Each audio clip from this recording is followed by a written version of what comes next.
In terms of Fort St. John and Dawson Creek, I went up there first when I was a drug prosecutor about 7-8 years ago. It's beautiful country up there. I love it every time I go up there. The people are very, very nice. I still remember the first time I went, I sat down to interview the police officers who were going to be witnesses on the first trial that I was doing up there.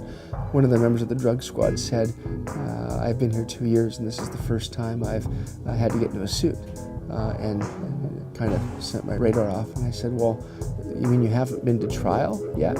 And he looked at me and smiled and said rather proudly, we have a 100% conviction rate up here.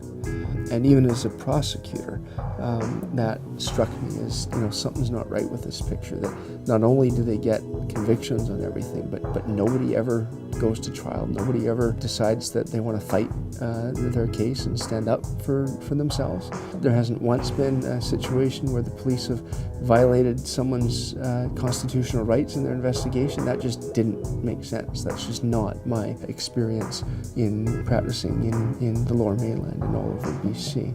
It sort of struck me that there's a real need for competent, aggressive, brave defense counsel that aren't afraid of standing up for clients' rights and fighting. The initial consultation is always free. When somebody comes to my office and is facing a criminal charge, that's one of the first things that is almost always discussed is, have you talked to the police? Have they approached you? What's the situation with that? Because it's coming and they need to know how to handle it. And the way to handle it is invariably to politely pass on my name and number and tell the police to talk to me and leave them alone. 99.9% of the times, the correct response is to say nothing. Most of the appearances in court can be done either via the telephone or by paper nowadays.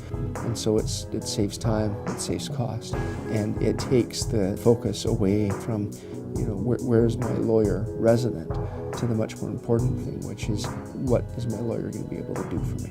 The police aren't lawyers. The police, for the most part, with rare exception, haven't gone to law school.